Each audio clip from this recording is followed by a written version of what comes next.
अस्सलामुअलैकुम। बोलीज में खुश आमदीद। मैं हूँ गौहर इशरत। हेडलाइंस आपने जानी। अहम खबर शामिल करें। आपको बताएं कि पाकिस्तान स्टॉक मार्केट में जबरदस्त तेजी का रुझान। 100 इंडेक्स में 1336 पॉइंट का इजाफा रिकॉर्ड किया गया।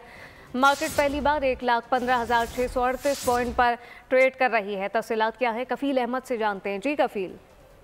कारोबार के पहले दिन आज मार्केट में जबरदस्त तेजी जो है वो देखी जा रही है। इस वक्त अगर हम बात कर लें 1,432 पॉइंट्स का इजाफा मार्केट में रिकॉर्ड किया गया और पहली मरतबा इंडेक्स जो है वो 1,15,734 के लेवल पर मार्केट जो है वो ट्रेड कर रही है।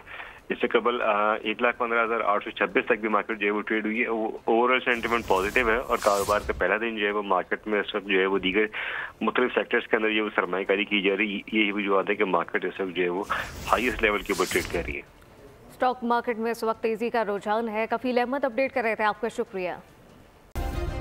सब्सक्राइब करें और बेल दबाएं ताकि कोई खबर रह न जाए।